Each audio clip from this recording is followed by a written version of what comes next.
Hello बच्चों, let's see the question. So the question says for which of the following pairs of compounds are the correct notations given. तो हमको देखिए A B C D में चार pair given है और notation क्या क्या है। ए में आपका एंटी सीन, बी में आपका सीन एंटी, सी में आपका जेड ई और डी में आपका जेड ई नोटेशन गिवन है। तो बेसिकली हमको इसमें से कौन सा नोटेशन सही है ये निकालना है।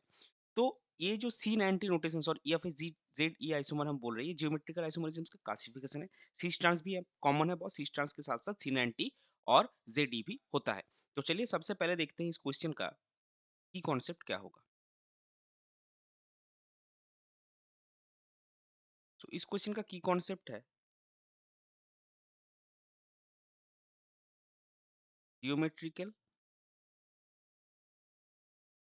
आइसोमरिज्म। अभी देखिए ये जो सीन एंटी है और जेड ही है, ये क्या है और कहाँ किस सिचुएशन में होता है। तो सीन एंटी जो है, दिस ऑकर्स अराउंड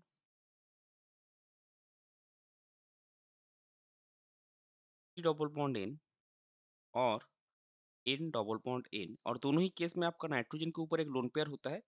इसको हम एज ए ग्रुप और सब्स्टिट्यूएंट कंसीडर करते हैं और उसका प्रायोरिटी हमेशा लो होगा। तो मान लीजिए आपने दो एल्किल ग्रुप लिया है। अगर हम सी एन बॉन्ड के हिसाब से देखें तो सी एन बॉन्ड वाला जो सी एन एन टी होता है वो ऑक्सिम में होता है, जो हमारा ऑप्शन बी में है। तो अगर हम प्रायोरिटी ऑर्डर चेक करेंगे तो प्रायोरिटी ऑर्डर हम कंसीडर करें कि आर का ज़्यादा है आर डैश से। तो हमने क्या लिया, दो ग्रुप लिया कार्बन के साथ और हमने एक ऑक्सिम लिया। यहाँ पे नाइट्रोजन के साथ OH होगा और जैसा हमने बोला कि लोन पेयर को भी आप एज ए सब्स्टिट्यूएंट कंसीडर करेंगे, तो ये एक फॉर्म हो गया। दूसरा ऐसा हो सकता है। तो यहाँ पे देखिए जो आपका प्रायोरिटी ऑर्डर अगर आप चेक करेंगे तो दोनों का प्रायोरिटी ऑर्डर क्या आएगा। आर का प्रायोरिटी ऑर्डर हमने पहले ही पकड़ के रखा है, ये ज़्यादा है, आर डैश का कम। और लोन पेयर जो है ये एक्चुअली एक ग्रुप ऑफ सब्स्टिट्यूट नहीं है, लेकिन इसको हम कंसीडर करें तो इसका प्रायोरिटी हमेशा कम होगा क्योंकि यहाँ पे एक्चुअल कोई मास ही नहीं है। और OH ग्रुप का 1। तो ये सीन एंटी आइसोमरिज्म में ये आप बात आप याद रखिएगा कि लोन पेयर का प्रायोरिटी हमेशा कम होता है। तो यहाँ पे देखिए पहला स्ट्रक्चर में same priority group opposite side में है, तो इस फॉर्म को हम बोलते हैं एंटी। और यहाँ पे देखिए same priority group same side में है, वन वन में, वन और वन सेम साइड में, तो ये आपका हो गया सीन। ये किस्सा था सीन एंटी आइसोमरिज्म का। और जेड ई का आपको क्या याद रखना है, जेड ई जो नॉर्मली हम सिस ट्रांस करते हैं वही करते हैं, बस ग्रुप का हमको प्रायोरिटी ऑर्डर चेक करना होता है अटैच ग्रुप का। वो बोथ साइड में मान लीजिए सिस ट्रांस में क्या होता है कि कार्बन में, दो कार्बन में जो ग्रुप्स है वो ऑपोजिट साइड की तरफ सेम, मतलब एक कार्बन में CH3 हाइड्रोजन है तो दूसरा कार्बन में भी CH3 हाइड्रोजन होगा, लेकिन जेड ई के केस में आपके ग्रुप सारे डिफरेंट होते हैं। तब हम क्या करते हैं, उसका प्रायोरिटी ऑर्डर चेक करते हैं। तो सेम प्रायोरिटी अगर सेम साइड में होगा तो उसको काइंड ऑफ वो सिस का फॉर्म है, और ऑपोजिट साइड में होगा तो वो ट्रांस का फॉर्म है। तो कौन जेड ई में कौन सा सिस का आएगा, ये बात बस याद रखिएगा। Z is equivalent to cis and E is equivalent to trans. यानी कि अगर हम सेम प्रायोरिटी का ग्रुप सेम साइड में होगा so that will be Z isomer, and अगर हमारा same priority group opposite side में रहेगा that will be a trans isomer, E isomer. So अभी हम जो कंपाउंड्स हमको गिवन है हम उसको देखेंगे।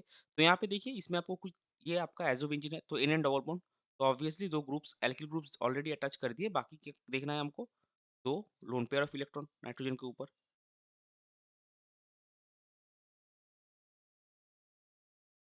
तो यहाँ पे जो लोन पेयर ऑफ इलेक्ट्रॉन्स है, देखिए ये सेम साइड में है दोनों लोन पेयर ऑफ इलेक्ट्रॉन्स, सो ये आपका क्या होगा, ये आपका तीन एजोबेंजीन होगा।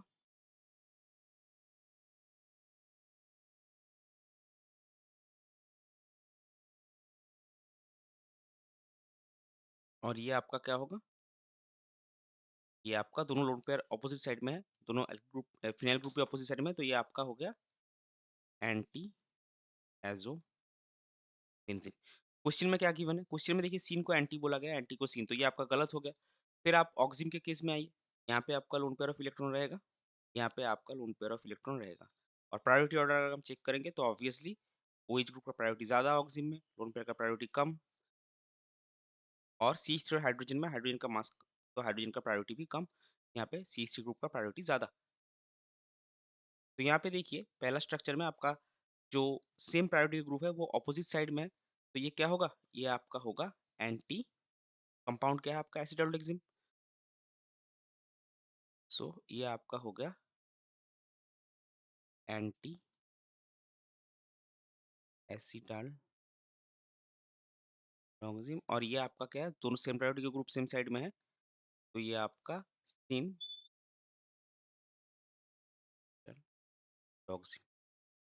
तो क्वेश्चन में देखिए यहाँ पे भी ये भी गलत दिया है, सीन को एंटी को सीन दिया है, पहला वाला हमारा एंटी था और दूसरा वाला सीन था, लेकिन क्वेश्चन में पहला वाला सीन और दूसरा वाला एंटी दिया है, तो ये आपका गलत है।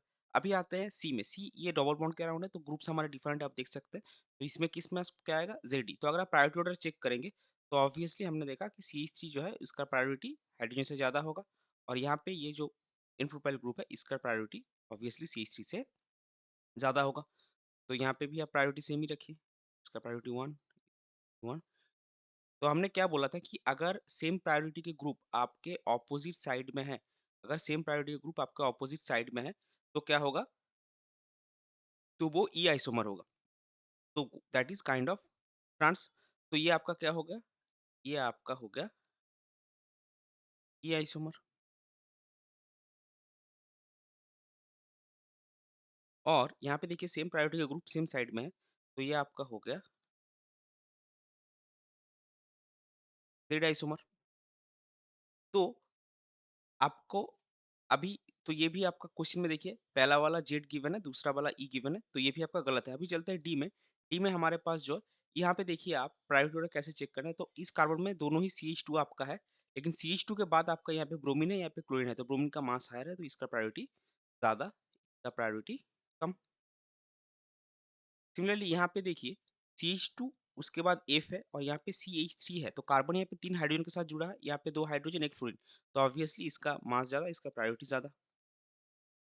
तो यहाँ पे सेम प्रायोरिटी के ग्रुप आपके सेम साइड में है, तो ये कौन सा आइसोमर होगा, ये आपका होगा जेड आइसोमर। और यहाँ पे देखिए सिमिलरली प्रायोरिटी ऑर्डर तो हमारे पास है ही, इसका प्रायोरिटी 1। और सॉरी ये थोड़ा आपको चेंज करना पड़ेगा स्ट्रक्चर, ये स्ट्रक्चर है आपका कुछ इस तरह से। तो यहाँ पे आपका इसका प्रायोरिटी 1, इसका प्रायोरिटी 2, यहाँ पे आपका इसका प्रायोरिटी 1, इसका प्रायोरिटी 2। तो यहाँ पे देखिए जो सेम प्रायोरिटी ग्रुप है वो अपोजिट साइड में है, तो ये आपका कौन सा आइसोमर हो गया, ये आपका हो गया ये isomer which is equivalent to trans. तो क्वेश्चन में अगर आप देखेंगे यहाँ पे भी ए का आपका जेड गिवन है, और पहला का जेड गिवन है डी ऑप्शन में, और दूसरे का ई, और हमारा वही निकला है, पहले का डी और जेड और दूसरे का ई। सो जो जेड, जो डी वाला आपका ऑप्शन है उसमें हमने देखा कि जो कंपाउंड्स के नोटेशन है वो सही है, बाकी सब में उल्टा यानी गलत दिया है। तो इस पर्टिकुलर क्वेश्चन के लिए आपका करेक्ट फाइनल आंसर हो जाएगा option D. I hope you understood it well, best of luck, thank you.